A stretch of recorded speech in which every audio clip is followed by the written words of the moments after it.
court pointed out there that it's a species of criminal contempt. And the same in Macha.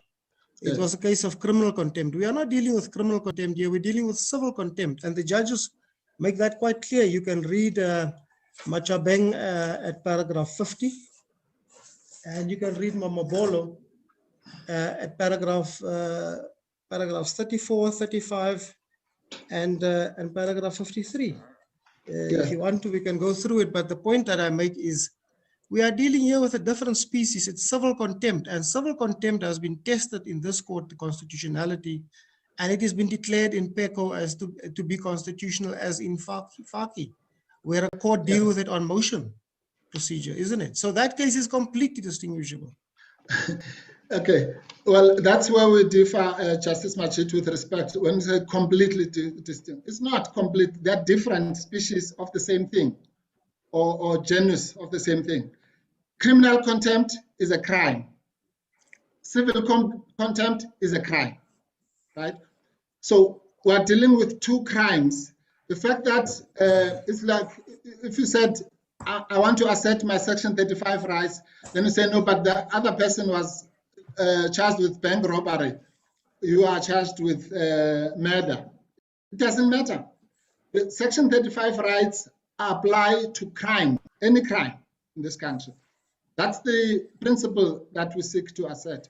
We're not saying that every crime is the same. In fact, not even every murder is the same as another murder.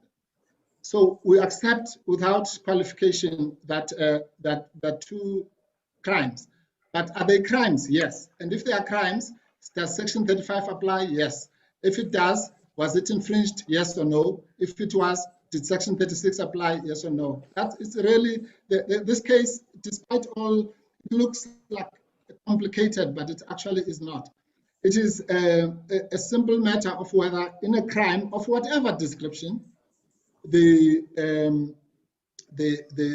rules were followed. If they were, they were. If they were not, they were not. It's really that simple. Right, let's agree to disagree then. At paragraph 53 of Mamabolo, Krishla J says the following. Now remember, we are dealing with scandalizing of the court. Yes. As you say, as a species. Krishla J says the following, quote, a person so summoned for scandalizing the court is an accused person as contemplated by Section 35(3) of the Constitution. Yes. And in PECO, this court made it very clear, and in Faki, the SCA made it very clear that a person in this instance of disobeying of a court order in a civil contempt proceedings is not an accused person for purposes of Section 35(3), although some of those protections may be afforded to that person. Do you accept that?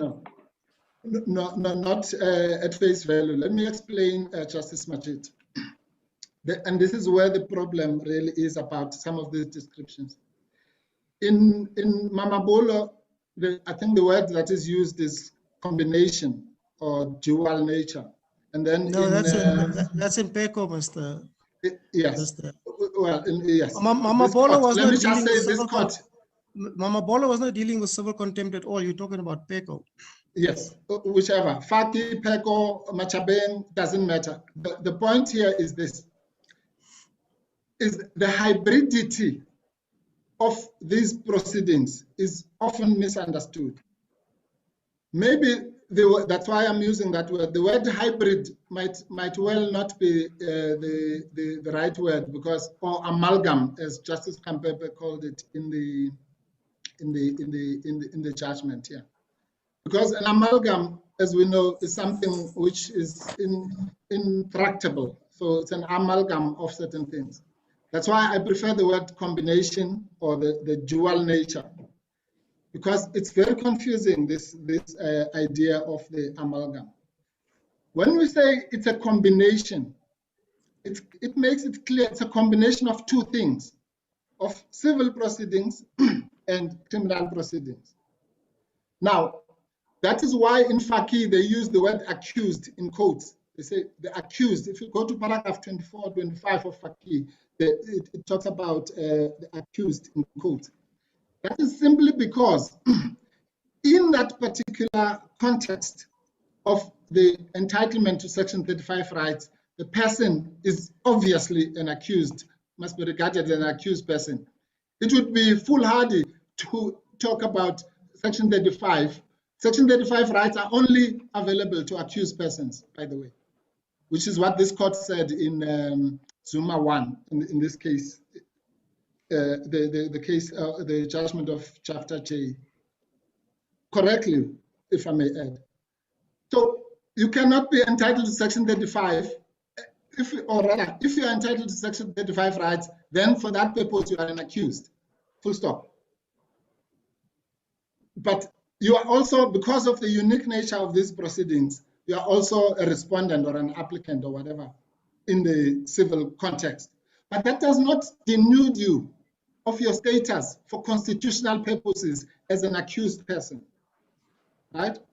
Now, and that is why you are dealing with so for a minute, you have to conceptually forget that you are also called the respondent or the applicant and say, now we're dealing with you for the purposes of criminal purposes. You are an accused, and you have to be entitled to all rights of every other accused person in the country.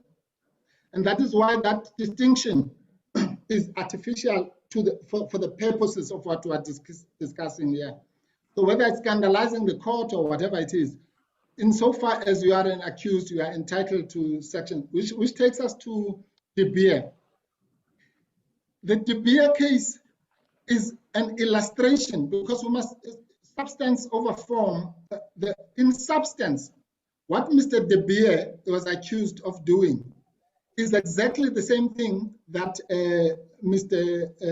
that former President Zuma is accused of doing in his statements and all that scurrilous attacks and what have you. So that's the reality. Sorry, Mr. Mpofu, I don't like interrupting counsel, but can I just stop you there? Mr.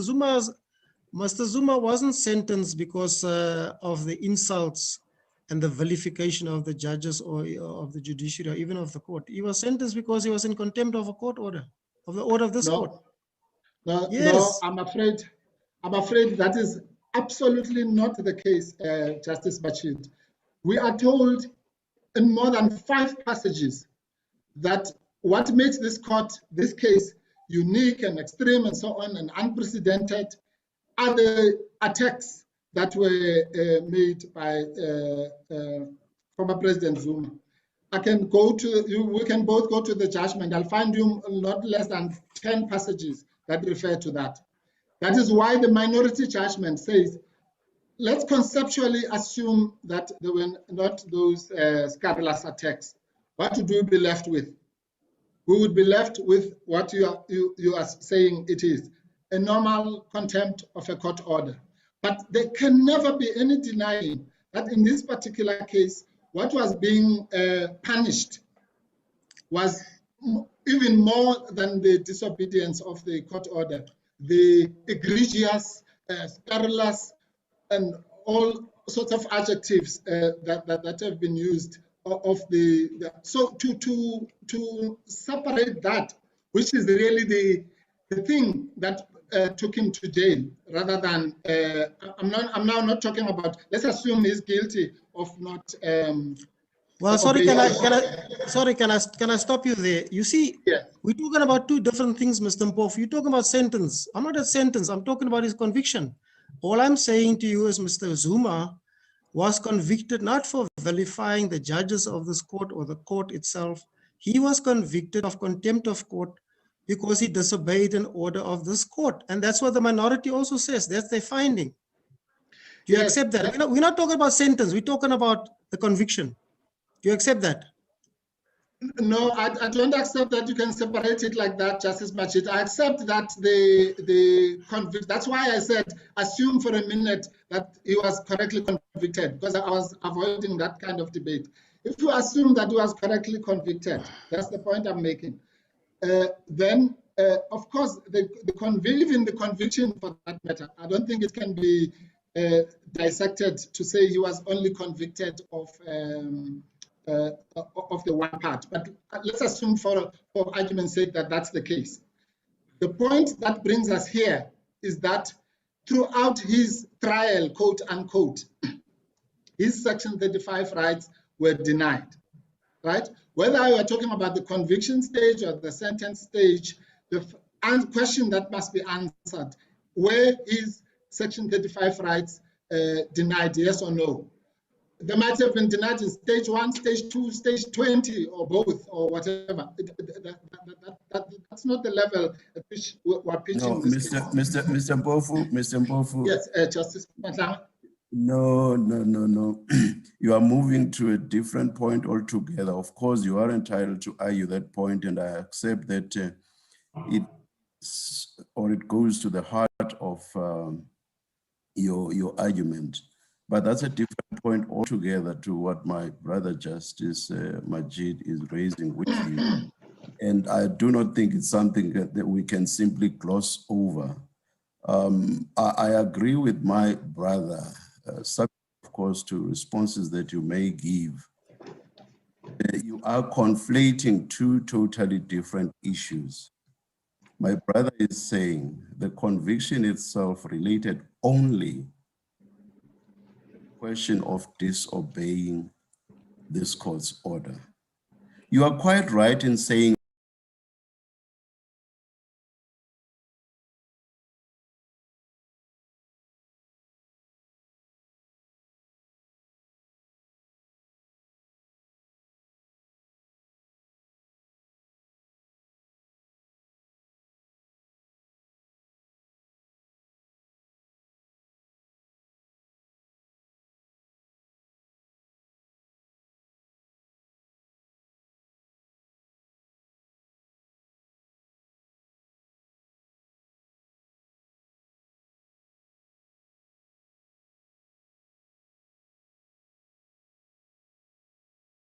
similar to this one, to say that Mr. Zuma or former President Zuma was also convicted of something, or rather his utterances, just like Mr. Reno de Beer was. The short point is, as you correctly say, yes, this court, the majority does refer to those utterances, but it does so and relies on them in the context of sanction. If you insist that it does so even with regard to the question, I would ask you to show us in the judgment where we say, or where the majority says, we find former President Zuma guilty because he said this and that and that. The conviction relates only to, there was a summons for former President Zuma to appear, he did not appear. That is the basis of the conviction, not the utterances. And it's on that basis that my brother Justice Majid says, this case therefore differs from that of Mr. Reno de Beer. And Mr. Mpofu, before you answer, can I ask you to look at paragraphs 43 and following of the judgment of Kompepe J, the majority judgment, please? No, that will not be necessary. Maybe it's me who's not articulating this correct. I don't know why I'm being told that the conviction was only for the, I said that many times. That's why I said, let's accept for a minute that he was correctly convicted. But in case there's any ambiguity about whether I accept that the conviction was only about the court order, all you need to do is to go to paragraph 3 of the order issued by this court. It's very clear. It says it is declared that Mr. Zuma is guilty of a crime of contempt for failure to comply with that order. That's not the point I'm making. I accept that. That's why I even said, assume that this is even a correct conviction. I went further. So I don't argue anything different. All I'm saying is this, that notwithstanding, what is undeniable and what we have come to this court for is to say that even, and it's said that it's in the founding affidavit, I don't know which paragraph, we say, even in a situation where you would say that the conviction was correct, we don't accept, of course, that the conviction was correct. But we say for intellectual debate purposes, even if you accept that the conviction was correct, the Section 35 rights that we have come to assert would have been infringed in relation to the sentence. So we would have been entitled, as the judges know, sometimes people go to the SCA or wherever and say, I've just come here to appeal or to rescind or to do whatever, or review, whatever it is, the sentence, not the conviction. So I'm prepared to say, for the sake of argument for now, let's not dissect this thing between the sentence and the conviction. Let us say where Mr. Zuma's Section 35 rights infringed, yes or no. Whether this is what I was saying, whether they were infringed at this stage or that stage or the other, for now is not the point we're making. We accept, Justice Majid, without any qualification, that order number 3 of this court was specifically confined to the issue of thank you, Mr. Mpofu. Breach of the order. But what we're saying is that the committal order, it would not be the same thing. To say that is not the same thing as saying the arrest and committal orders were confined to the order of Zuma 1. That one is certainly not true. Now the only Mr. point that I Mpofu, want to make about Mr. Mpofu, just sorry. Mr. Mpofu, can I judge in there? Justice, just on the distinction between De Beer and this matter. yeah. Right. Does it matter that Mr. De Beer was not a party to contempt proceedings, number one? And also the fact that his conduct or his statements were made after the hearing, but before the judgment. Is that a factor that are those two factors that we can use to distinguish Beer from this matter? First one, and more important for me, the fact that here we specifically had contempt proceedings, and the former president was a party to contempt proceedings. And the fact that in De Beer, after the hearing, during his correspondence with the registrar of the Supreme Court of Appeal, he then made those statements. Is that a distinguishing factor? Of course, no two cases are the same. Those are distinguishing factors. The question is whether those are material distinguishing factors for the purposes of what we are here about today. And my answer is a big no. And let me explain, Justice Chick. Of course, as you know, this happened, this one said this at a particular time. But the point is not that. The point is this. When a person, and that's why this distinction that Justice Bachit and Justice Madlanga were making becomes important. Because ultimately, it would be, let's assume Mr. De Beer and former President Zuma, for whatever they did, both end up in jail or having paid a fine or whatever it is. When they are there, when they are detained, no, they're not going to say, oh, well, I'm here because I was in the court and I spoke to the registrar and so on. At that point, their right to freedom, to personal freedom, has been equally infringed because they'll be in the cell next door. The one will be in the cell next door. So that's really where we must look at this problem, not at the artificial levels of the differences of how they got there. Now, here's the question.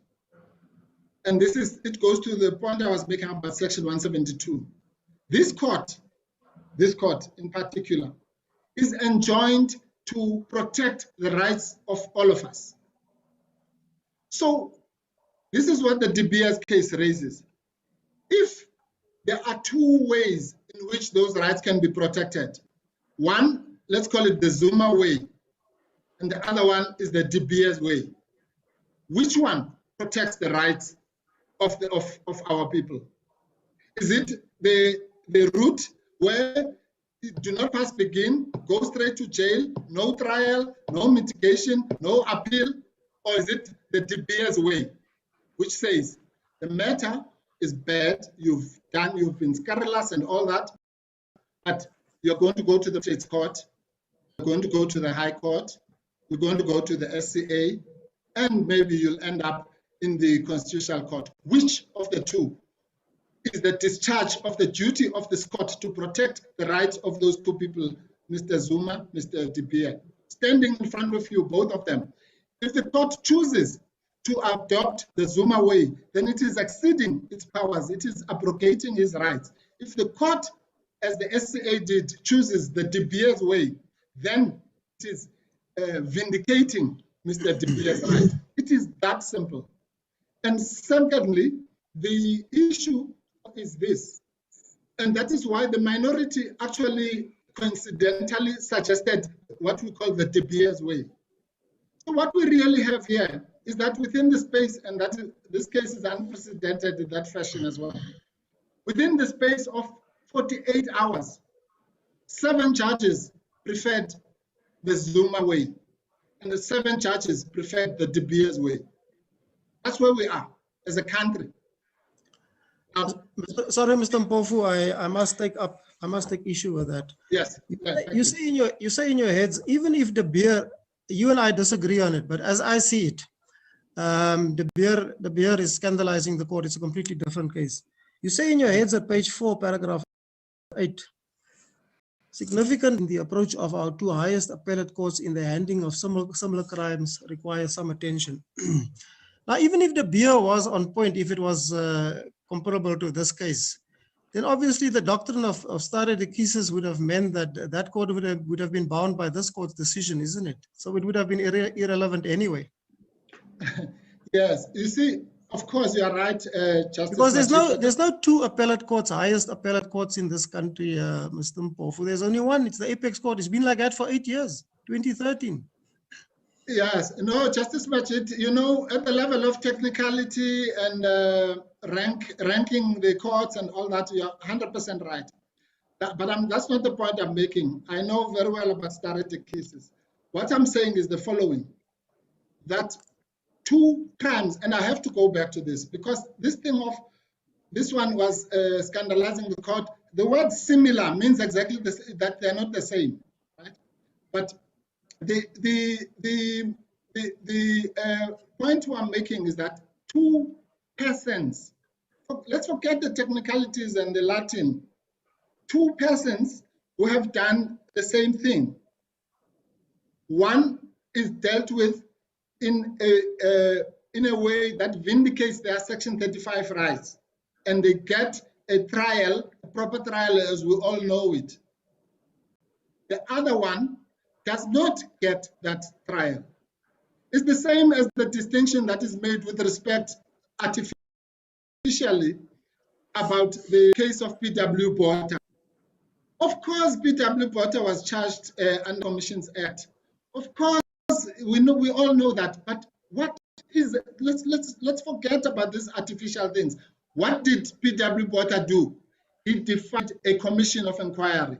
What did President Zuma do? He defied a commission of inquiry, assuming he's guilty of that.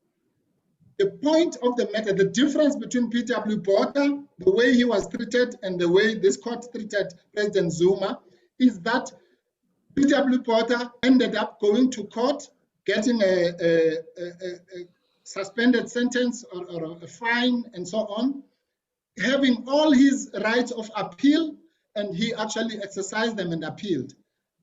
Whereas former President Zuma did not have that. He does not have even the right, which this court said is so sacrosanct in terms of Section 35(3)(0). This court said in the case of Zukudza, State versus Zukudza. I don't know if the court received we sent some authorities. yesterday, but let me cite it anyway. 2000-11 BCLR 1252 CC. We did receive it, Mr. Mpofu. I received it this morning. Thank you. Okay, then yes, that's paragraphs 11 and 12 of that of this court's judgment of Ackerman J are crucial. Towards the end of paragraph 11, the Leonard Justice said, an important aim of the right to a fair criminal trial is to ensure adequately that innocent people are not wrongly convicted because of adverse effects which a wrong conviction has on the liberty and dignity and possibly other interests of the accused. Let's just pause there. What does in the section 35 is not just there to ensure, and this is the point that kills the distinction between a conviction and a sentence. Section 35 is there to not just to protect you against the wrong conviction, but about anything wrong with the process of that trial. There are, however, other elements of the right to a fair trial, such as, for example, the presumption of innocence, the right to free legal representation, a trial public, which is not unreasonably delayed, which cannot be explained exclusively on the basis of averting wrong conviction.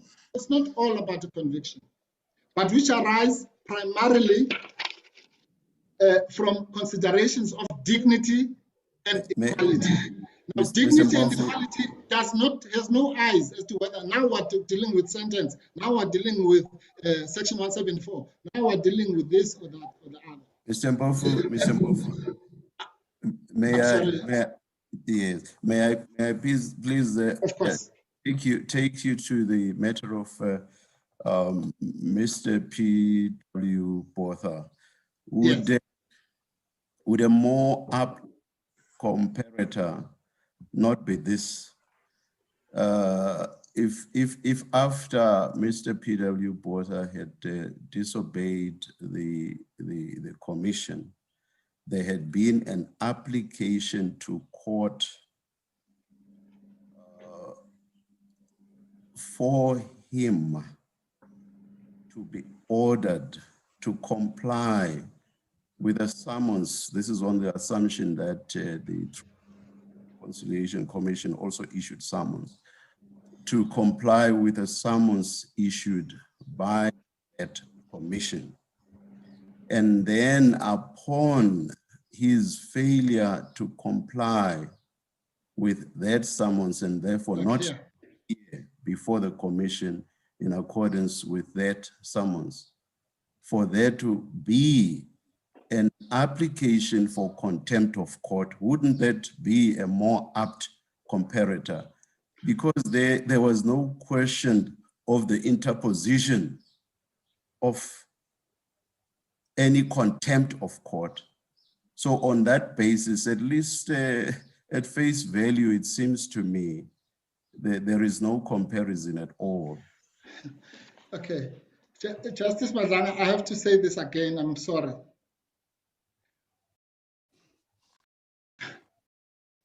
Of course, that would be the if P.W. Botha was also an 80-year-old person from Kandla and so on. That's not where I am. I am saying P.W. Botha committed the crime that just former President Zuma is accused of. I'm at that level. The people out there don't know these niceties about whether this one did this or did that. But what they know is that there are two persons who robbed a bank. And the one bank robber gets a suspended sentence. The other bank robber gets 15 months in jail. Now, of course, it is exactly why I want you and I as lawyers to disabuse those people of false impressions that they might have, because you and I at least do know some law. I will not say we know all the law, but you and I at least know some law.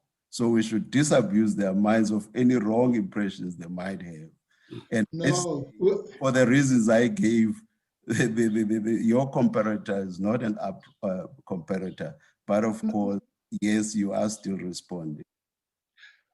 Yes, Justice Matlanga, please, if you hear nothing else I'm going to say today, just hear this. It does not matter what crime we are discussing at a particular time, whether it's stealing a loaf of bread or killing 1 million people. I am saying both those accused, the one who stole a loaf of bread and the one who killed 1 million people, are equally entitled to Section 35 rights. That's what we're here about. So I'm not going to stand here and say, no, P.W. Potter, yeah, this, and then, no, he absconded, and then, that might well be. I'm not interested in that. I'm interested only in saying crime in South Africa imposes upon a court, any court, including this one, duties, certain duties. Those duties are listed in Section 35 of the Constitution. Loaf of bread, 1 million murders, rape, whatever. Those people are equally entitled to the rights in Section 35. Were those rights in this case infringed, yes or no? I'm not interested in the loaf of bread. Mr. I'm sorry, Justice Mhlanga. I don't mind being interrupted. These machines are prone to interruption. Yes.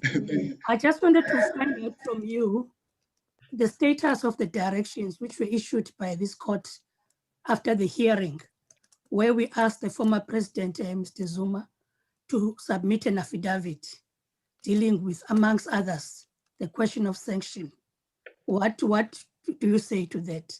And yes. Link to that, the response that we got from him in yes. relation to that request. Thank you, Justice Mhlanga. Well, as it happens, I was about to read paragraph 12 of the case. So before I answer, because the answer lies there as well. The Constitutional Court then went on to say, more particularly in relation to sentencing, again, to show that we are aware of that distinction. In the context of the present case, it seems to me that what the right to a fair trial requires, amongst other things, is a procedure which does not prevent any factor which is relevant to the sentencing process and which could have a mitigating effect on the punishment to be imposed from being considered, underline considered, by the sentencing court. In the present circumstances, a fair trial would also have to ensure that in the process of sentencing, the sentencing court being put in possession of the factors relevant to sentencing, the accused is not compelled to suffer the infringement of any other element of a fair trial right. That's the answer, the legal answer to your question, Justice Mhlanga. But here's the factual answer. If it is indeed, if the Constitutional Court was correct that the exercise of the right to mitigation must not prevent any factor which is relevant from being considered, then this is what is wrong with this picture here. This court generously, we have to concede, extended made those corrections on the 9th of April, asking for mitigating circumstances in a particular way. That was not done. We don't have no quibble with that. What we are saying is, let us look at that paragraph that I've just read and examine the facts in this case. And we say the right to mitigation was limited. And that's where that terminology becomes important. It was limited. We cannot say it was totally denied. But as I said earlier, the limitation of a right is the same thing as its infringement in constitutional language. So to the extent that the right to mitigation was limited, then it was infringed. And if we agree that it was infringed, that calls for a section 36. Mr. Mpofu, so you say it was limited where a person has been given an opportunity and decides to reject that opportunity. Yes, let me explain, Justice Mhlanhla. We talk here about the timing of that opportunity that you are referring to.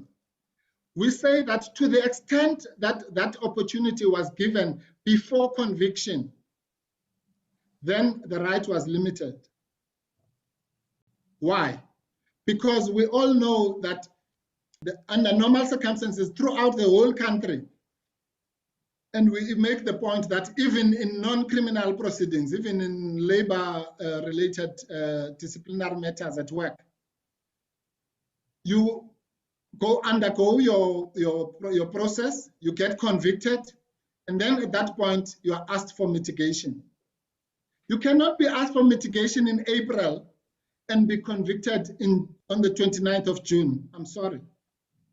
If that happens, to that extent, your right to mitigation has at the minimum been limited. I won't put it higher than that. Why do I say that, Justice Mhlanhla?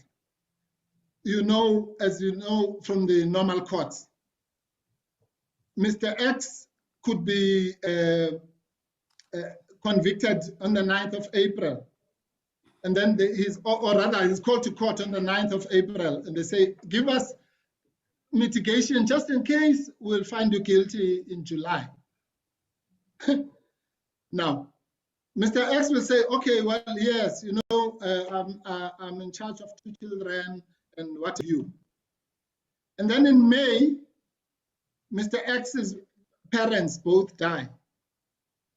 To that extent, he has been denied the right to say, oh, on top of this, I'm also an orphan. Because why? Because the right to mitigation was asked prematurely before he even knew that his parents were going to die. But secondly, the asking of that mitigation prematurely also affects the ability to even exercise that right, because you are exercising it in the air. And as we say in our heads, if you are charged for 10 offenses and then you are asked prematurely for mitigation, then you're going to give mitigation for all those 10 offenses. But in July, you are found guilty of only 2 of those. And maybe these were not the ones where you emphasized your mitigation. So to that extent, again, your right for mitigation has been limited. And as I say, I'm not putting it higher than that, it is limited. But in constitutional law, the question is simple. Has therefore the right been limited by this court by asking for mitigation prematurely, yes or no? If it has, then what I just read out kicks in.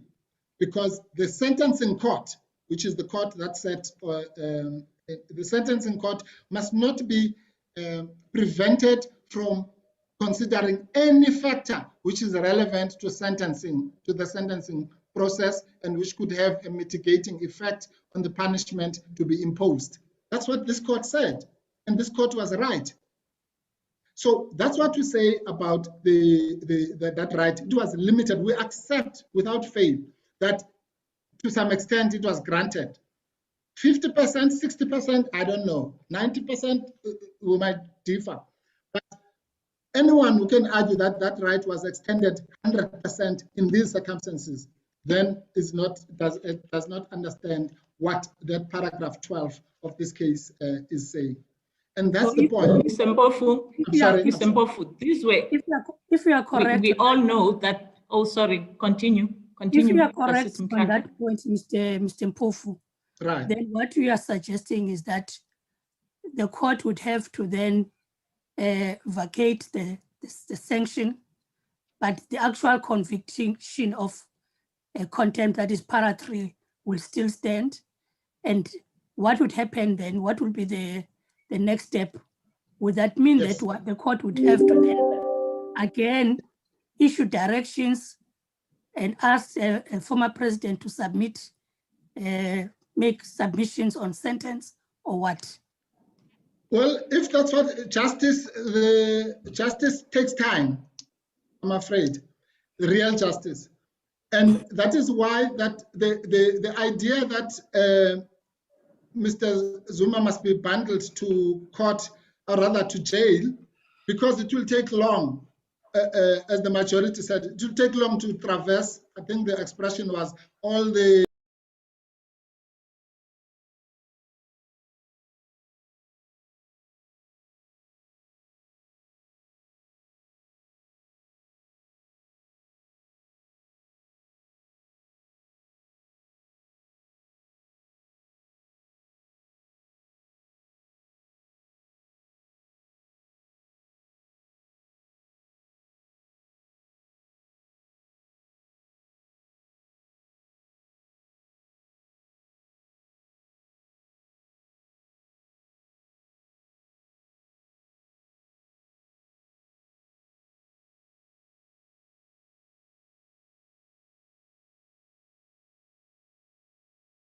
your question is, what should then happen? Well, the answer is, what should happen is the same thing that happens every SCA in the High Court, where a person comes to only appeal against the sentence. It happens every day. There's nothing new about it. That which should happen is exactly that the sentence, as you say, would have to be set aside. And then, in the interest of justice, this court will fashion an appropriate remedy under Section 172. Whether that remedy might include extending the real proper mitigating opportunity or whatever, then that's what it will mean, assuming, again, for a minute, that the conviction stands. So normally happens in all will happen. And that is why the remedy that we seek primarily, all these things, whether you are going to go through the two route, Section 38 or 172, the prayer that we want is prayer 3, which is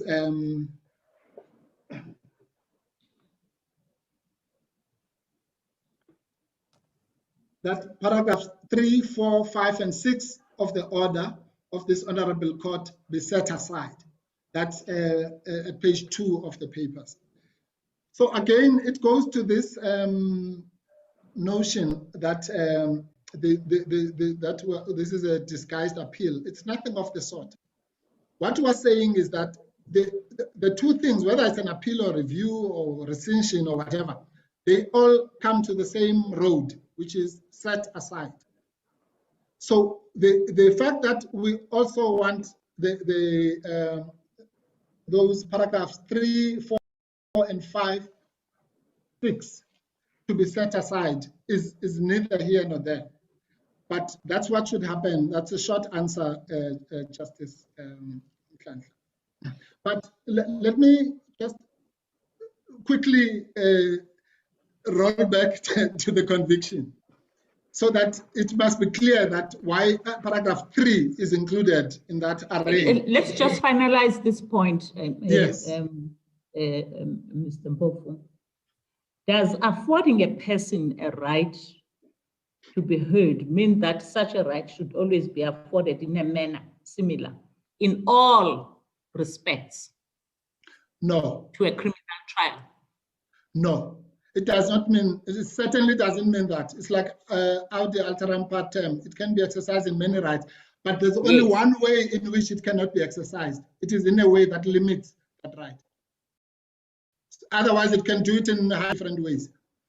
So it can be done in 100 separate ways, and we know that this matter concerns civil contempt, and it was a hybrid process. So it was not a criminal trial.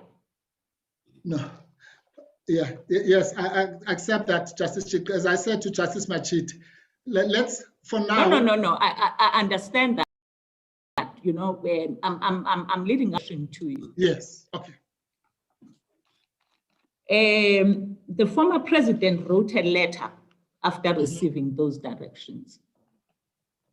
And in that letter, he did not, if I read it correctly, say that I would prefer to give my submissions on mitigation only if I am convicted. He didn't. He simply said, I'm not participating in this. Yes. Didn't we take that into account? That even at that stage then, he didn't say, well, I do not want to do it now, but he said that I am not participating in these proceedings. Yes, but I'm afraid Justice should go back to the waiver point. So therefore, because he did not say that.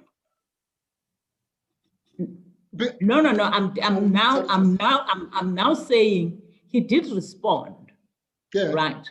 He did respond to the directions, but said, I am not participating. He didn't say, well, if I am convicted, then it only then that I will then consider whether to make submissions in mitigation or not. Yes. That's the only point I wanted to highlight. Yes, but that point, I'm afraid, can only take us to one place, which is the waiver acquiescence. Let's assume he wrote a letter. But we agree that that is what happened. At least yes, I just want me and you to agree that that is what happened. Yes, Justice Chitki, let's agree that that's what happened. The question is then, what are the legal consequences of that? And I'm saying the legal consequences of that, let's assume he wrote, he didn't write anything. Or let's assume he wrote, I do not want to give mitigation, full stop. Or let's assume he wrote like Mr. De Beer, you can take your mitigation and throw it in your dash, dash, dash. It does not matter. Those rights cannot be waived because the point here is that his right to mitigation stands. It was given by the founders of the Constitution. It was given by the drafters of the Constitution, and it is there. It's one of the non-derogable rights, even in Section 37 of the Constitution, which means even under a state of emergency, that right cannot be taken away. Right. All right. So, let me then ask you a final question. Although we've agreed that these were hybrid proceedings in the sense that they were not criminal trials, but I'm going to pose a question relating now to criminal proceedings. Right. Two scenarios, Mr. Mbofu. An accused in a criminal trial decides that he is not going to testify. Mm-hmm. What did this court say in Bosak concerning that? Because remember, that accused has got a right to be heard, but he decides that he is not going to be heard. Should then a court then be hamstrung, or should then a court says, well, I've explained what your rights are, and yes, I'm going to then proceed because you've then decided that you are not going to exercise that right? No, thank you, Justice Chitku, for that question. I really welcome it. You see, that's again, it goes back to this conflation of the civil proceedings with the criminal proceedings. And I'm glad you posed the question like that. So for a minute, let us cast aside the civil proceedings. And then we ask the question that you're asking me and say, insofar as this was a criminal proceedings, by the way, which is what the commission only wanted punishment. So really, the civil proceedings and so on is just a mirage in this particular case. There was no civil proceedings. They came here to ask for imprisonment. It was a disguised private prosecution. But let's put that aside. The answer to your question, Justice Chitku, is the following. If that is exactly why the criminal courts behave differently from the civil courts. Because in the civil courts, if I do what you've just described, then I'm in jeopardy of getting judgment against me. So in other words, if someone was claiming 1,000 rand and I just decide to abscond, then they're going to get the 1,000 rand. But in the criminal courts, it doesn't work like that. You abscond, and you don't come to court, and warrant of arrest is issued, and then let's say you also don't honor the warrant of arrest, sentenced for breaching the warrant of arrest, not for the murder which you were absconding from. And that's where the conceptual mistake is made. That this thing of, oh, well, you chose not to come. This is not, these are criminal proceedings to the extent that we are talking about. So the punishment for absconding, it doesn't say, oh, well, you didn't come to court, therefore you robbed the bank. It doesn't work like that. Because to do that would be to breach. But if you're a party, if Yes. you are there in court, Yes. and you exercise your right to remain silent, Right. what should a court do? If you exercise your right to remain silent in a particular case, well, the court must still, unfortunately, have a trial. Except that in that trial, there will be no witness called the accused. But it will have a trial nevertheless. It will call witnesses. It will do, it can't just say, oh, well, because you're going to exercise your right to silence, boom, 20 years in jail without any trial. That is what the right to a fair trial means. It cannot be bypassed, I'm afraid. And it cannot be waived, and it cannot be abrogated, and it is non-derogable. It is there. It was put by the founders of the Constitution. We cannot wish it away. The only question is whether in a particular case it was observed or not observed. Simple. So we then have to come to the specifics of that particular case and see whether the right was observed or not. But it can't, there's no shortcut to Section 35. It is either those rights are afforded to a particular accused, and I use this deliberately because I know it's a hybrid and all that. But we're talking in specifically now insofar as criminal consequences are envisaged, insofar as someone is going to jail. Because when you're sitting in prison, the point is this, Justice Jacob, to put it simplistically. Former President Zuma is the only person in this country, I don't know, let's say there are 100,000 inmates. He's the only one who did not have a trial. Now, of all those other 999,000 people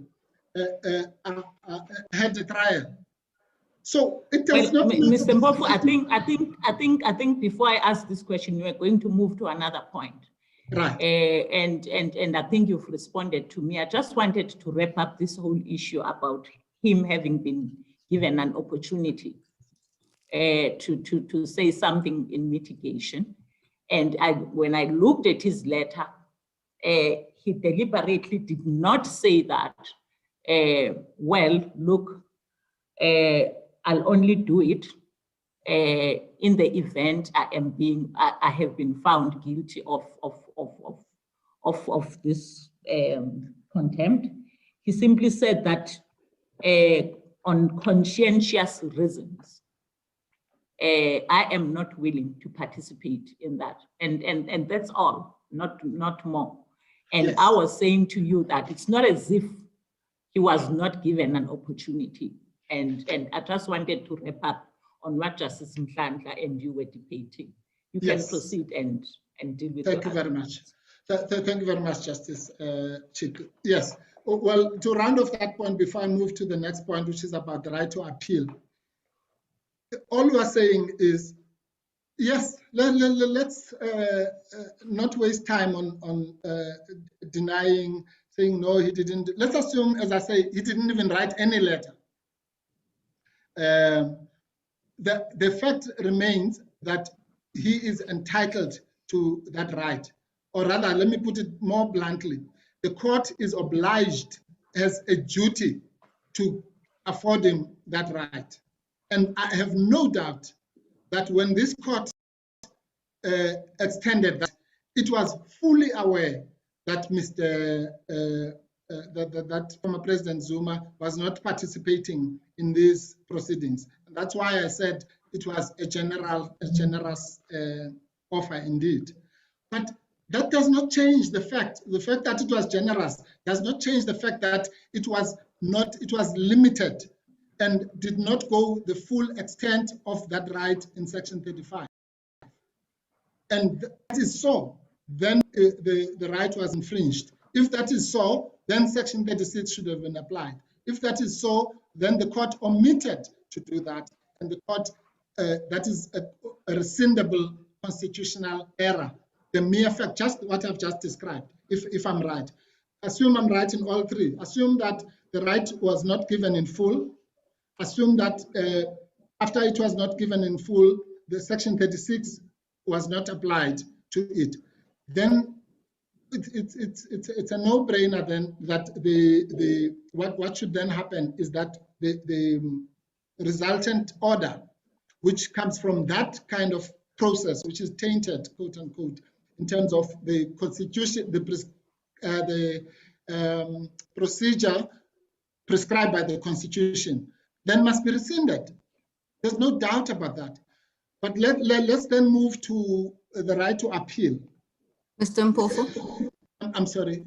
Yes, before you move to your next point, Mr. Mpofu, a few moments ago in your submissions and in your answer to Justice Mklantla, you said that the applicant is seeking the rescission of paragraphs 3, 4, 5, and 6 of the order of this court. Is that right? That's correct, Justice Theron. If I can draw your attention to paragraphs 5 and 6, please. The order. Of the order, yes. Yes. That was not the order sought by the applicant in the notice of motion. I'm just getting to it.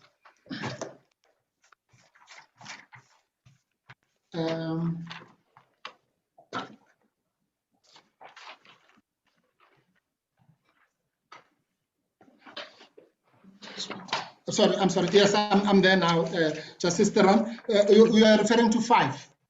To 5 and 6, Mr. Mpofu. Yes. Yes. No. I accept that, Justice Theron. What we've called them, I think the shorthand we used in the founding affidavit was that these were consequential orders. Yes. In other words, they obviously flowed from the other two. Yes. Yes. Now, I'm not sure if, as you say, they obviously flowed from 3 and 4. Well, because if you look at section 173, we have, this court has the power to regulate its own processes, but it also has the power to go further and make such orders to ensure that their orders are effective. Absolutely. Exactly, that's what I mean by consequential. In other words, those orders are consequential to the main orders, if you like. I'm using those words loosely, which would usually be the declarator for invalidity and so on and so on. And then the court 172(1)(b) then says, effectively flowing from that, then the court may grant such relief as it may deem fit. So it's usually consequential upon a finding at 172(1)(a). So it's only in that sense that we lumped them together, Justice Theron. Now, you also referred to, in the course of your argument, to a warrant and a warrant of arrest being issued. In my experience, a warrant, whether it's a warrant of arrest or a search warrant or a committal warrant, such a warrant would be issued on application. Yes, it could be issued on application, but again, it might be implied. In this case, I would say that the mere citing of the Minister of Police and the National Commissioner by the applicant was pregnant with the idea that when it comes to the implementation stage, they would be the implementers. Yes, no, that was the reason for citing the second and third respondent. My question, well, it may be academic now, but if the applicants are still persisting with the rescission of paragraphs 5 and 6, maybe not so. whether are there any provisions which authorize this court to mero moto issue a warrant? No, there are not. The only way, the only justification for such an action would be under the catch-all 172(1)(b, just an equitable remedy.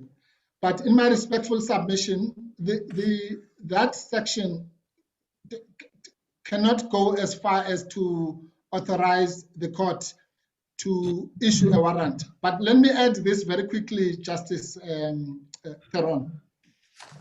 We know that the law, and I'll find the case now, the law on rescission, at least in particular, is that once a rescission order is granted, the consequential orders fall away.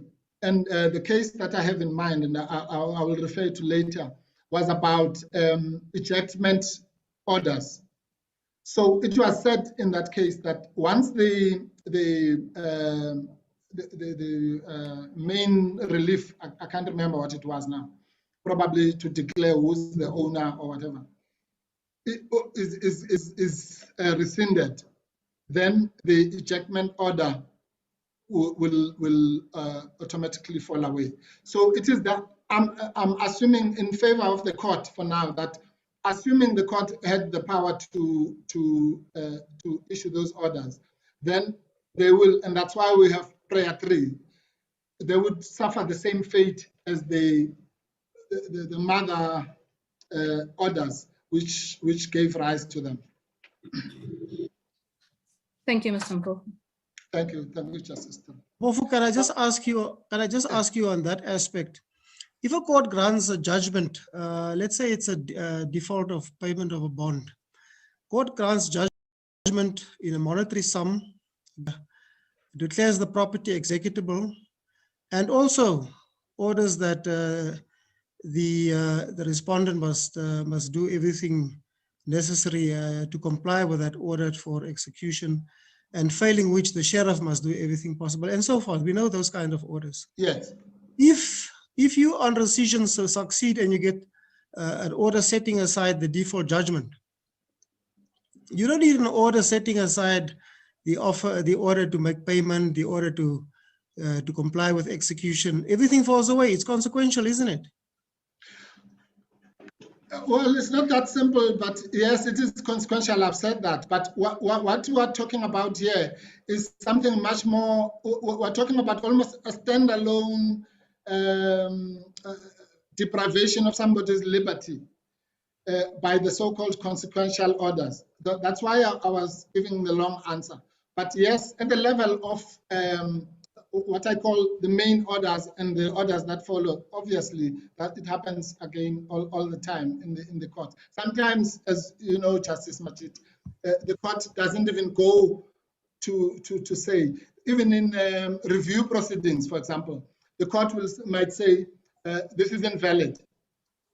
It might, on one occasion, not have another order that says, therefore it is set aside. But we all know that once it has been declared, administrative action has been declared invalid, then it is consequentially set aside. So there is that relationship between the orders, yes. So simply put, if you get an order in terms of your notice of motion that paragraph 3 of this court's order be set aside, everything else falls away. There's nothing left. Absolutely. There's no, that's exactly what you mean by consequential. But of course, a pleader, any reasonable pleader, yes, must anticipate that 3 might remain, or 4 might remain. But you're quite right, Justice Majid. Thank you. So the next point I want to address then is the issue of the appeal rights. And I'm doing that advisedly, because here now we're dealing with both the sanction and the sentence. Of course, the question of mitigation can only relate to sentence. But when we're talking about the right to appeal, then we're talking about the whole enterprise. Now, we ask the same question. And if I may, I know I'm preaching to the converted, but the starting point is in this book called the Bill of Rights Handbook, Curry and Deval. They simplify what a court has to do as follows at page 24.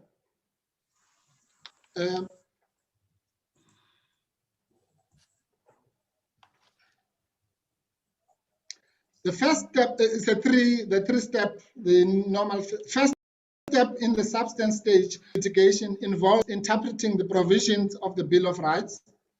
The court must consider, by reference to the facts of the case and to the interpretation of the Bill of Rights, whether, and that's important, this is the first stage, whether a right has been violated. If the court does find that a right has been violated, it must then consider whether that violation is justifiable, is a justifiable limitation of the right. Finally, if the court finds that a violation of a right is not justifiable limitation, it will have to consider the proper remedy. So that's what the court does every day and any day. So with that background, let's then go to the appeal section. We say, with the greatest respect, step one, what is the content of the right? The content of the right is in section 35(0) of the Constitution. And that simply says that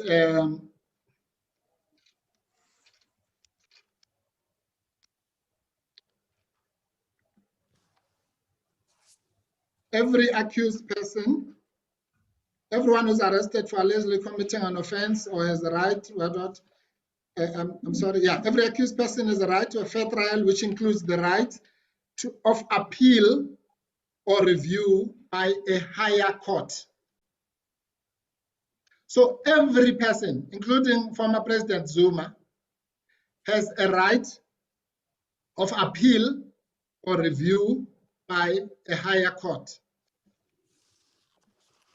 That's the entrenched right.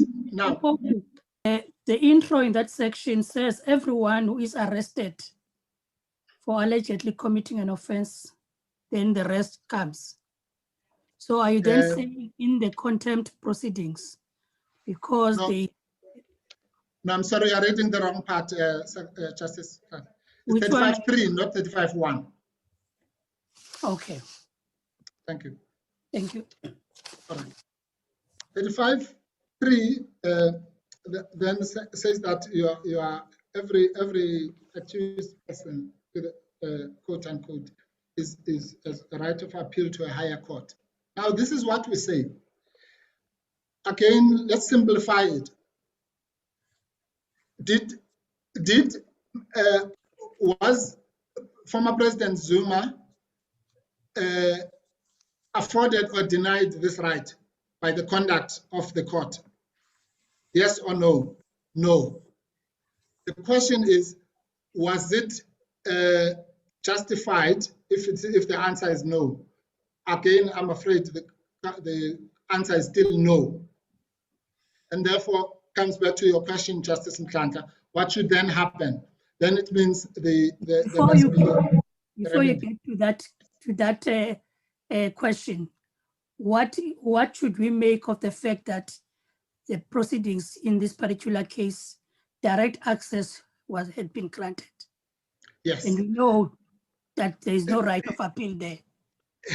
Well, that's exactly the problem, because we know that there's no right of appeal in direct access proceedings. It means that was another error. I have never heard of direct access, let alone urgent criminal proceedings. So that's the point.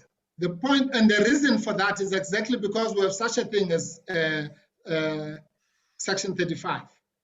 It's not because other complainants wouldn't like all other litigants to just go on an urgent basis the following Tuesday and run a criminal trial. They would love to, but it has never happened in the face of the earth. Why? Because the criminal proceedings, urgent and direct access criminal proceedings, are ipso facto a violation of the fair trial rights of an accused. There is no way that when the Constitution, the people who drafted the Constitution made the provisions for direct access, that one of the things they had in mind was a criminal proceeding. So why? Because this was a hybrid process.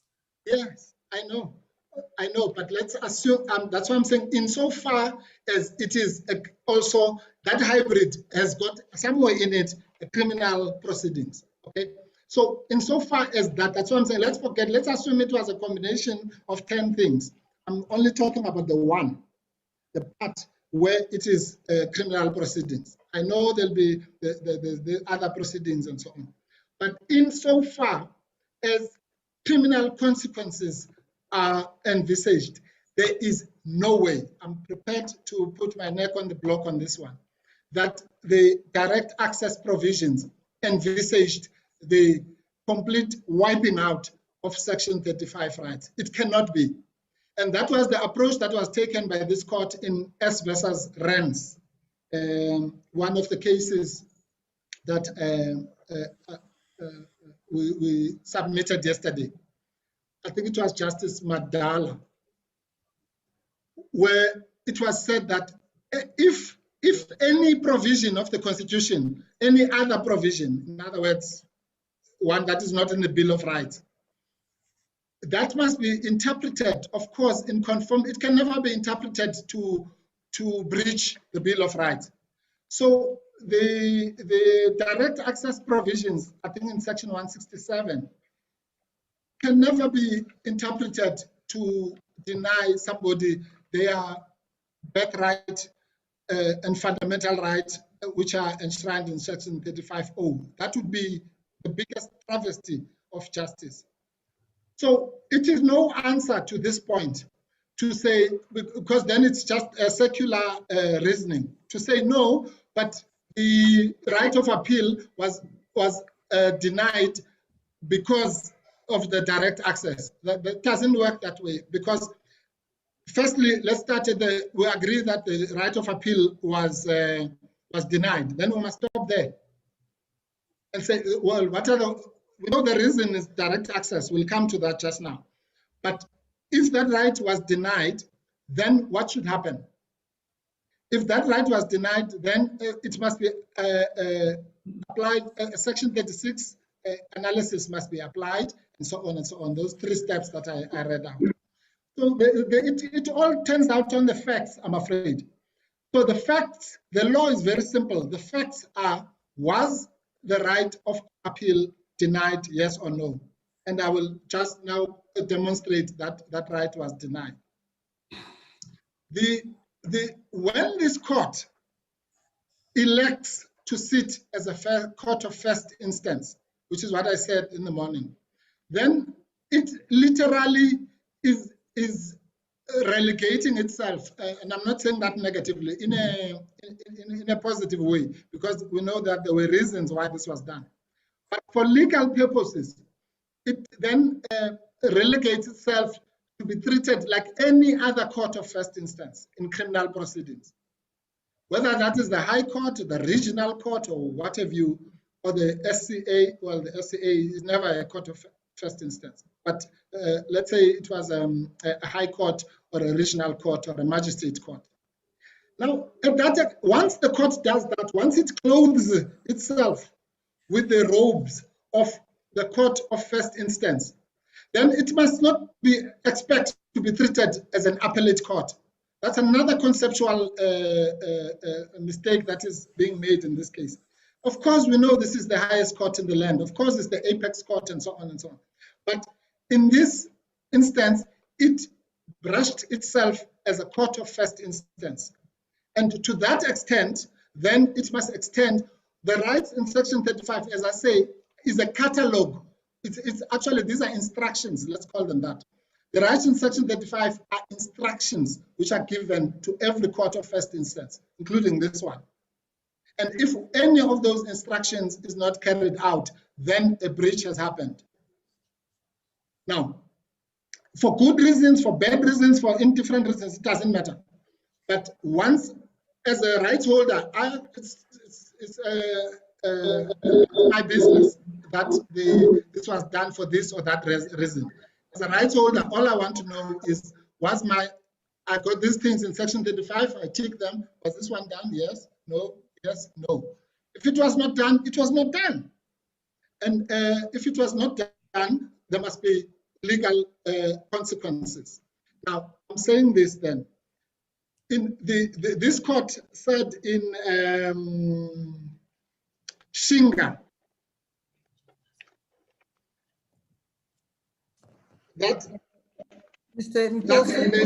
that every accused, I'm sorry, Justice. Mr. Mpofu, Yes. if I may request you take a short adjournment. Thank you. As a court pleases. We'll take a short adjournment of 10 minutes. 10 minutes, thank you. Court will adjourn until 11:10. Please note that during the adjournment, you are welcome to switch off your video and mute your microphone, and then rejoin with video and sound when the hearing recommences at 10. Should you exit, you may use the same link to rejoin the hearing.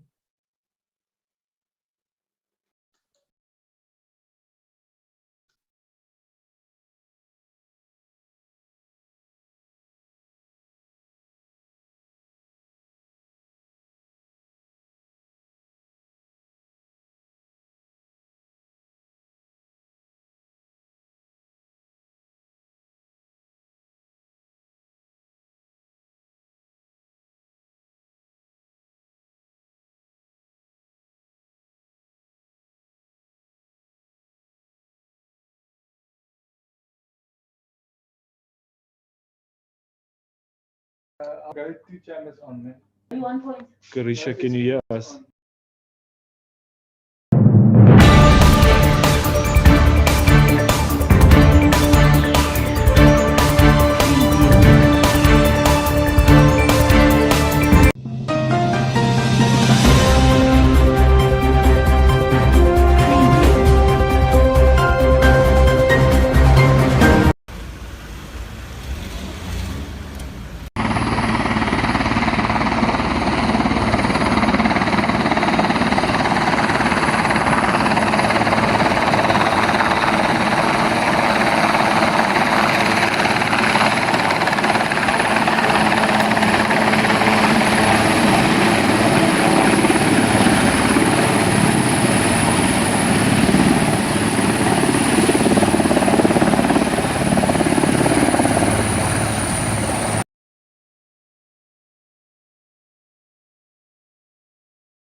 amaphoyisa afika amthathe ngaphakathi nokwenza njani? Awangene phela sibabhekile ngoba silanje sifuna wona awangene. Ngoba uma ngiwabuka nje ngiyabona hlomazimvongo ingovolo kodwa ngibona ngathi anihlome ngalutho. Kuyophela inhlavu. Kuyophela inhlavu sikhona siwuZulu. Nethembeni. Kuyophela inhlavu khona umveli nqa. Hayi. Khona umveli nqa ngwethu. Njengamanje amaphoyisa ayaphi aya ngaphakathi noma azoba ngaphandle? Asiwazi ukuthi ayaphi. Asiwadingi.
Ms. Mbali.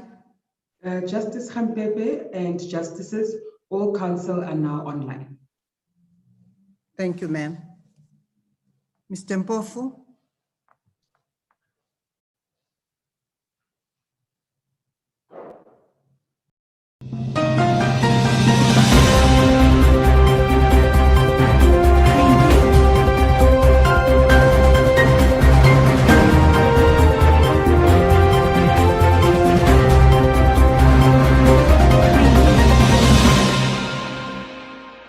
How long you require to argue your matter? Justice Khampepe, if I cannot predict the interruptions, which are most welcome, but given my notes, I can still do another 45 minutes to an hour.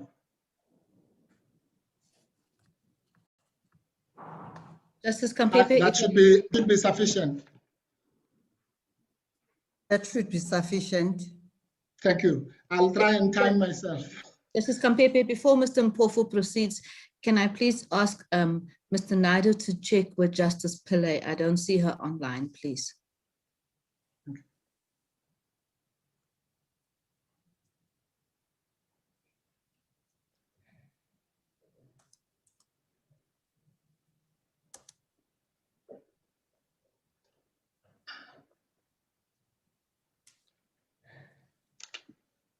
Justice Kampepe, may I suggest that Mr. Mpofu proceeds in the meanwhile, and I'm sure Justice Pillay will reconnect in the next minute or so.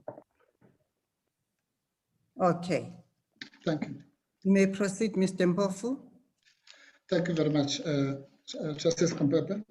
When I was muted, I was saying that I was just apologizing that I have to just go back a little bit to the issue of mitigation before I proceed with my argument regarding the appeal. And I wanted to make a reference to the case of Madlanga J in Van der Walt versus S, which we have cited in our heads. And that it's at paragraph 28 of that's 2020 volume 11 BCLR 1337. And it relates to the question that was posed to me by Justice Mhlanhla about what should happen if it is found that the mitigation rights were limited. And I simply say that the point that I make, although again, it's not on all fours, so I know that this case dealt with a different matter. But the simple point I make is that Justice Madlanga in that matter related to the importance of the stage at which a particular right might be afforded. In other words, the fact that it might be afforded at one stage or another might make a huge difference to whether that right has been limited or not. And this is what the court said, because it was argued there that made no difference, as it might be argued here, that it made no difference whether the right was given on the 9th of April or the 29th of June. And Justice Mazanga said, of course, that misses the point, the no difference argument. To address a crucial issue, and that is this: the admission and rejection of evidence at the right time, that's where the emphasis is, may influence the decision whether to close one's case tendering any evidence. Nor can one ever get any degree of accuracy what impact evidence, if tendered, might have had on the outcome. The no difference argument is thus misconceived. It calls to mind the famous words of Margaret J. in John versus Rees, who said, quote, "As everybody who has anything to do with the law well knows, the path of the law is strewn with examples of open and shut cases which somehow were not, of unanswerable charges which, in the event, were completely answered, of inexplicable conduct which was fully explained, of fixed and unalterable determinations that, by discussion, suffered a change." And I'm quoting that in the context of saying we will never know what mitigation X, which was given in April, might have been different to mitigation Y, which is given in June. But let's then go back to the issue I was busy with, which is the issue of the appeal rights. I was saying the following, that the Constitution... I'm sorry. Mr. Mpofu. I can't... Oh, Justice Chapter, yes. Yes. I'm trying to understand the argument. Does your argument relating to the limitation of rights depend on whether or not there should have been a trial? Yes, among other things. Isn't that the anterior question that we have to determine first whether the process that was followed, call it hybrid or whatever, I don't know what it should be called, whether that process should have been followed? Yes.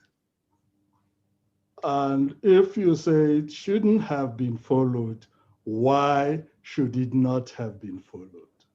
Yes, thank you, Justice Chapter. Can I answer that question in two parts? I will start by the easier part, which is the process was followed. We know that as a matter of fact. So the point is this: even if you accept that the process was followed, and even if you say the process was rightly followed, let's say, because it's a hybrid or whatever, even then, Justice Chafter, the real question will be whether in that process, whatever you call it, the rights of the accused person, quote unquote, which are listed in Section 35 were followed. So that's the first answer. And so irrespective what Faki and all those other cases say, Machabeng say, is that the court must see to it, for lack of a better word, that those rights are not negated. And of course, I accept that it says not all the rights. I think Faki says not all the rights. Sorry, the difficulty, the cases that you're referring us to make it plain that the contemner is not an accused person. Well, I wouldn't put it that strongly, Justice Chafter. Even Faki uses the word accused, but it puts it in quotes. But I don't care. But if it's in quotes, it's not the real thing, is it? Yes, let's assume it's a half thing. But to the extent that the person has is entitled to the Section 35 right, just like an accused. Let me put it that way.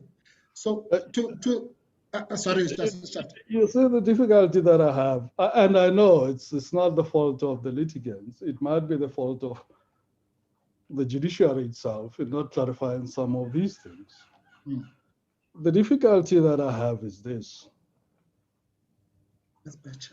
If the common law process,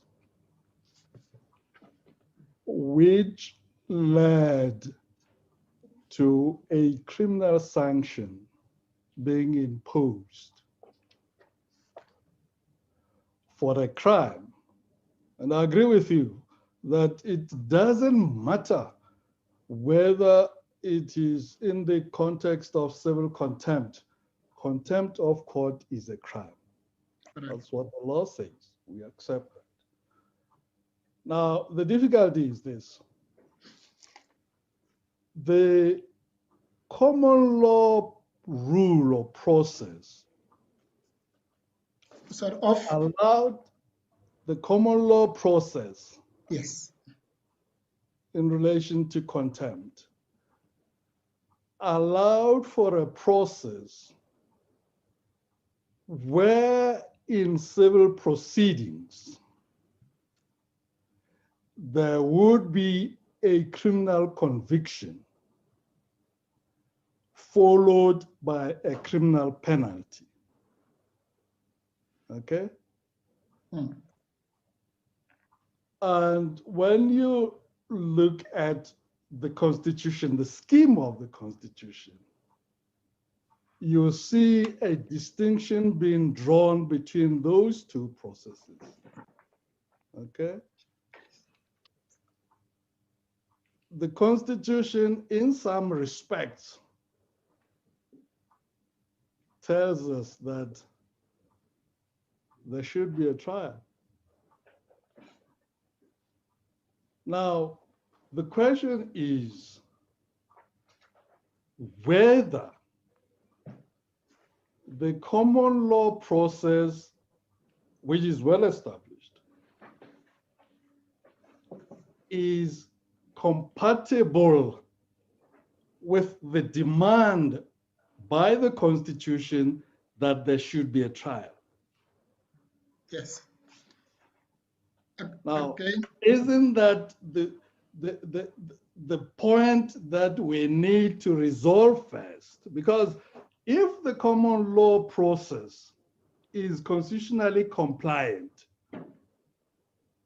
then all these arguments about the specific rights may fall away, because then the Constitution would have sanctioned a process that leads to the limitation of those rights. Everybody knows you argued under Section 36 that the rights are not absolute, they may be limited under certain circumstances.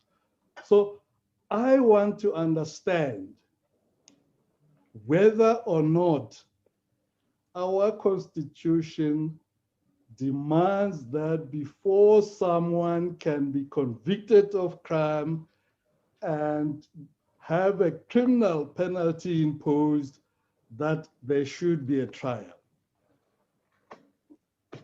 Yes, again, Justice Chafter, forgive me, I'll answer it in two parts. The first part is that you are, let me start by saying, what we know for sure is that our constitutional scheme requires that even in contempt of court proceedings, the rights under Section 35 and 12 must be given effect to. That we know. All the cases say that, Machabeng, Peko, Faki, and so on. Now, your real question is this. Assuming that I'm right, that those rights must be afforded to the accused person, or half accused, or whatever you call it. Should those rights then be enjoyed necessarily in the context of a trial? And that's the nub of your question. The answer is twofold. It is that it may not necessarily be, in other words, it might not be a process issue. It might well be that in so-called sui generis civil proceedings of this nature, there is still room to ensure that Section 12 and Section 35 are not violated, which is what Faki really says, which is what all the other cases say. But the second part of the two-part answer is that if you go to paragraph 100 of our founding affidavit, we say there that we bring to the attention of this court that actually we have instituted proceedings to I'll just read it out. We say at paragraph 100, for the sake of completion and transparency, and although of no direct immediate relevance to this application, I wish to disclose that I've given instructions to my legal representatives to launch parallel proceedings in the High Court aimed at inter alia challenging the constitutionality of the Criminal Procedure Act insofar as it fails or omits to cater for affording the normal fair trial rights to persons facing imprisonment in proceedings which are solely aimed at such imprisonment. In other words, what we're saying there, Justice Chafter, is that we are prepared for the first part of my answer is that to work within the current framework, which forces you into civil proceedings. But we're saying at the same time, we are challenging the constitutionality of that regime. So even when it stays as it is, we say we should still succeed. But more so, if we succeed in the other action, or rather application, then it will be a no-brainer, because then the Criminal Procedure Act, of course, if it accommodates this scenario, will accommodate it within its normal framework. You go to court, you plead, you cross-examine, and so on. No, but why would you want to go the route of a frontal challenge against the Criminal Procedure Act when the law of general application that imposes the limitation is the common law? Because I don't understand that. no, that it is for the same reason that you prosecute murder by using the Criminal Procedure Act. It doesn't change murder from being a common law crime, but what it does is to have a mechanism that the procedure, Criminal Procedure Act, whether it's fraud or whatever, they will remain common law crimes. But it's the procedure by which those crimes are prosecuted that we have a problem with, not so much with the source of the crime itself. No, Mr. Mbofu, you're missing my point. My point is simply this. We know that, or you have argued that your client's rights in the Bill of Rights are limited by the process followed in the judgment under consideration. Right. And we know that that process is a well-established common law process. Are we still together? Yes. You seem not to be convinced. No, I'm convinced. I'm convinced it is. Okay. Yes. So far, we're together. Because I don't want to go back to some submissions that you made in relation to the application of Section 36. As I understand it, Section 36 says you can only limit rights in the Bill of Rights if that limitation itself is imposed by a law of general application. Okay? Yes.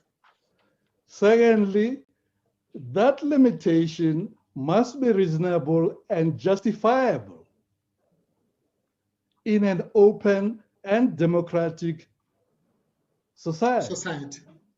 Okay?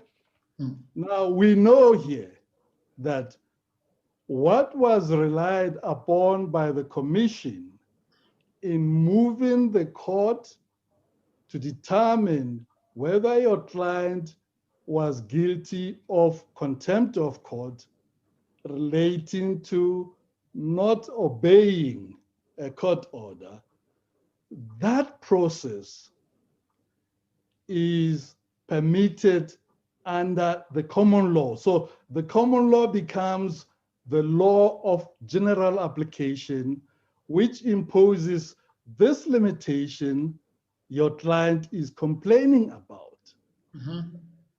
Now, if that is the case, I don't understand the attack on the criminal procedure instead of attacking the common law to say this limitation imposed by the common law is not complied with the Constitution for ABC reasons, and therefore you can't rely on it. Because as I read the judgment of the court, it sets out that this is well established. And in the past, if you were to put aside the Constitution, we wouldn't argue about this at all.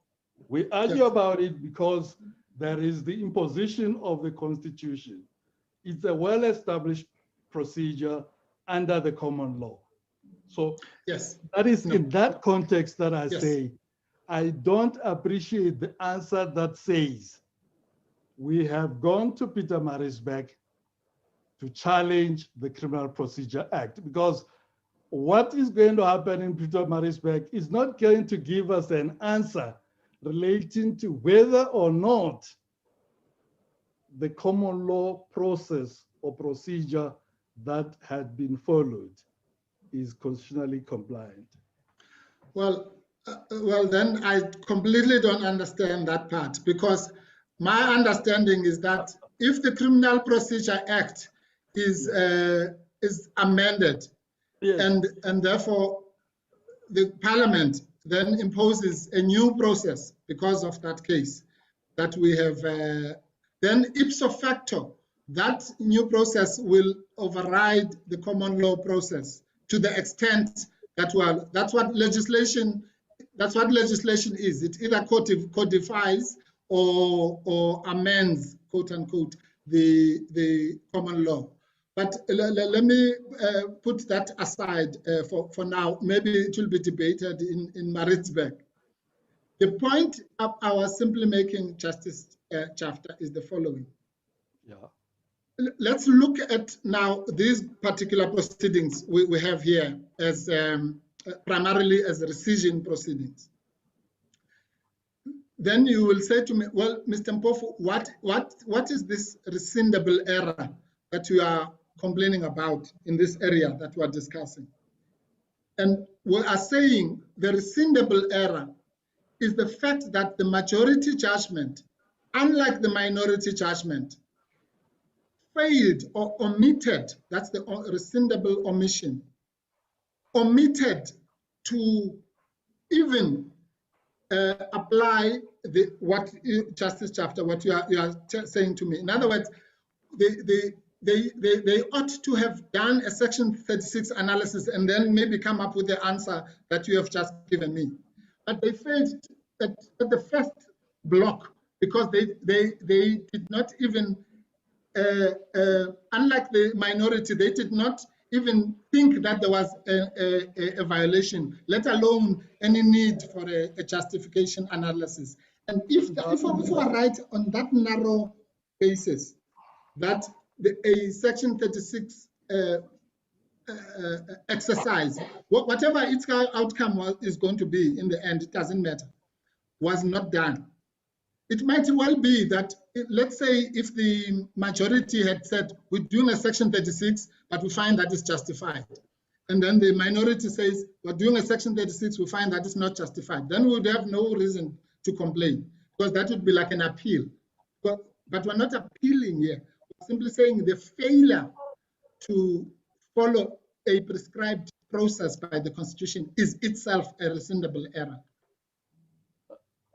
Now, Mr. Mpofu, I am not sure whether that is fair to the majority. For this reason, we did not have a frontal attack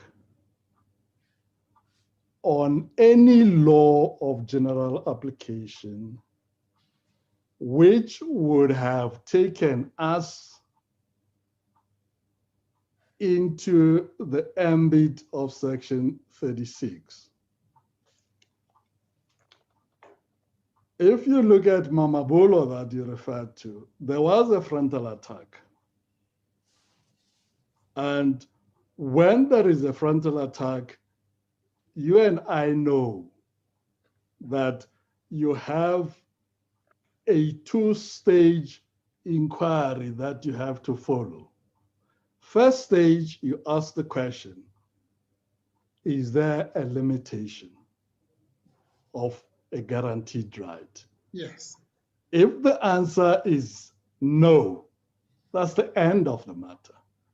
Absolutely. But if the answer is yes, then you have to proceed to the justification analysis. Right. So one has to understand or read the majority judgment in that context. Yes. Yes. No, we are completely agreed, Justice Chafter, you and I. But what I'm saying is one thing. The Section 36 analysis is not only confined to attack on a law. It if when what I read out now from Curry and Deval, what they call the three-stage theory. So if stage one, if there's an allegation of an infringement of a right guaranteed in the Bill of Rights, then the three-stage process kicks in. In other words, you say, was there an infringement? And as you correctly say, if the answer is no, that's the end of it. If there was a limitation, yes. Well, Karen Deval say in constitutional language, limitation, infringement, and violation are synonymous. That's why they said page 151 of their book. But and I prefer the word limitation because it gives you the minimalist approach that even if it's a 10% violation, but that's fine. Let's use limitation. So if there's a limitation of the right as alleged by the applicant or whoever is approaching this court or high court or whatever.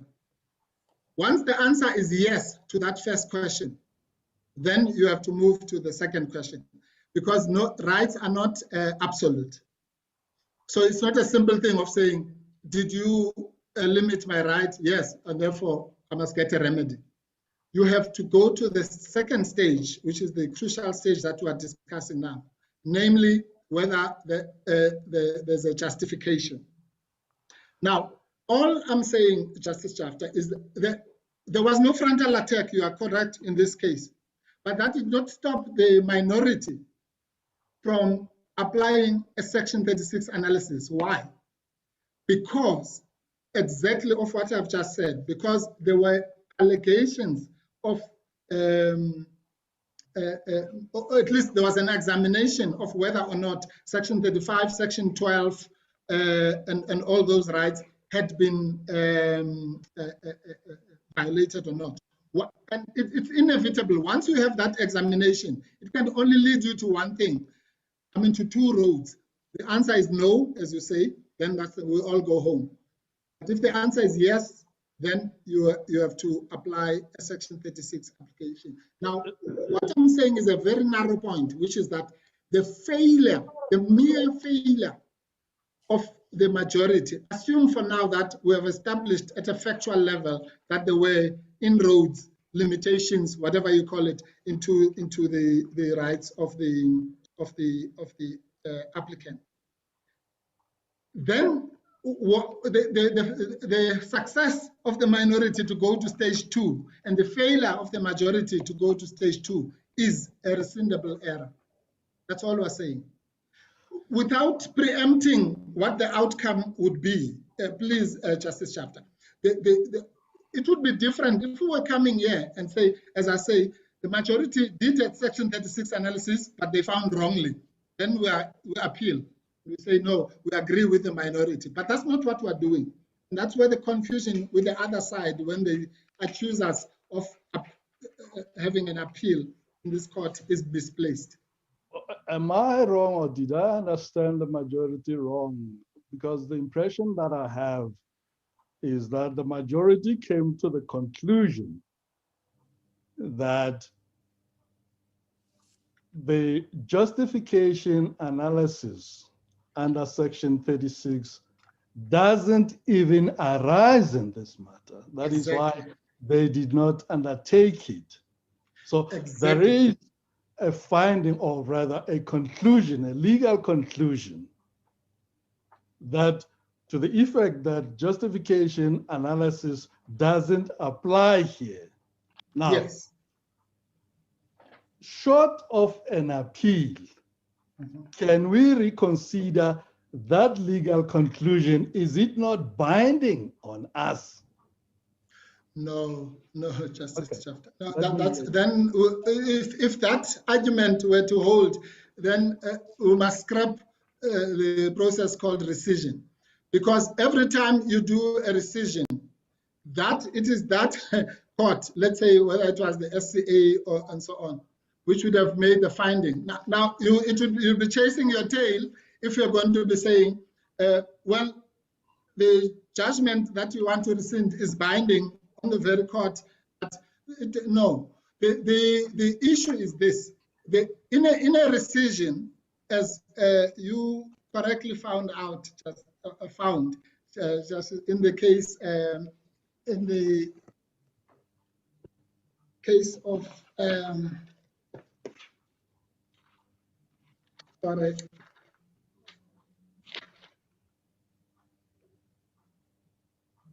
I think it's Nwabeta, which was the case in Mthatha. I'll find it now.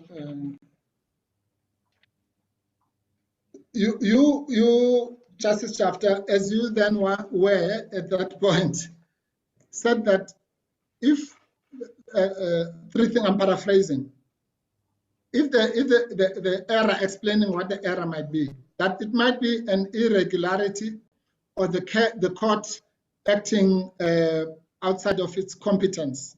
And I might be misquoting you, but at least it's tried that if the court exceeds or acts outside its competence, then that's a rescindable error as opposed to an appeal. It might also be an appeal, I don't know. But at least what we know is that it's a rescindable error. Now, what I'm saying, Justice Chafter, is this. It is exactly what you are saying that you are saying is the error. In other words, if I am correct that the appeal rights, the trial rights, the mitigation rights, what have you, were indeed infringed, limited to whatever extent, then it's an error, a procedural, if you like, although that doesn't really capture what I'm saying, a constitutional procedural error, let's call it like that, to fail to, in other words, the procedure that's prescribed by the Constitution, to fail to apply a Section 36 analysis. That is the very error. I'm not talking about the outcome of that analysis. I'm talking about its absence. The mere fact that it was not done is itself calls for the rescission of the judgment. Only, of course, if I'm correct that there was a violation. And that's why I was at the level of explaining that in this case, there was indeed a violation of Section 35(3)(0). And whether that a violation, I'm sorry, Justice. I'm trying to understand it, Mr. Mpofu. On the rescission lane, does it matter or not that there is this finding that you and I are talking about? Does it stand in the way of us reaching the limitations that you have referred to? Because if it doesn't matter, then my concern would be misplaced. But Yes. if it matters, it forces us to say you have to remove it out of the way first before you can get at the alleged limitations. And my concern is that that would be something that you can do on appeal, because you are saying, well, the court was wrong in reaching this conclusion of taking out the consideration of the application or applicability of Section 36 of the Constitution. It should have followed it. So it was wrong. And therefore, we have to correct that error.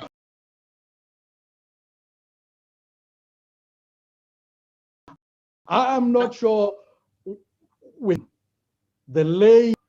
Yes, no, and that's exactly it. I debated it with somebody a couple of days ago. Justice Chafter, go to base 1. And I'm saying this, I know I'm repeating. If that was correct, then there's been no rescission of judgments in the Constitutional Court. Because we would forever be chasing, we would say, well, you can one judgment. Here's a judgment. Let's say it's unanimous. Forget about minority and majority. Unanimous judgment of the Constitutional Court, binding as they come. And then it would then be unrescindable, because every time you want to rescind it, you will be told that, no, but there's a binding judgment. Which one? The one that, the one that you are rescinding. It can be. If there was a court of, if there was a higher court, let's say, higher than the Constitutional Court, then that court would, and this is the quagmire we're in, because this court, as I say, relegated itself into a court of first instance. Now, we know that as a matter of right, a criminal litigant is entitled, as a matter of right, Justice Chapter, to a I think it's called a reassessment of his or her conviction. That's what it says in Twala and Steyn and all those cases of the Constitutional Court. Now, where then would that, for an accused person, quote unquote, who was given, or rather was tried by means of direct access to the Constitutional Court, where would they exercise that right that every other accused person has of having the matter reassessed by a higher court, or let's just say another court? The only way that can be done, Justice Chapter, is for us to accept as a fact that this is the highest court in the land, and therefore that reassessment must also happen here. It's not ideal, but we can't impose another court just for. So if otherwise we're denying that person the rights of every other accused person to have the matter reassessed at least once. I think one of the cases says the matter must be reassessed at least once. In other words, that's the, sorry. I understand the trust argument, Mr. Mpofu. Thank you. But I think my debate with you relates to rescission based on Rule 42. 42. And you and I know that the authorities suggest that that error must be of something that the court at the time it was granting the order aware of the nature, if the court was aware of, could not have granted the order. Yeah. Now, the debate that I'm having with you is within that background, within that context. If you are to say to me, well, Rule 42 has shortcomings, I'm not relying on Rule 42 for pleading for reconsideration of the order or the judgment by the Constitutional Court. If you were to say, for example, to me, look at 167 of the Constitution. It says the rules of court and legislation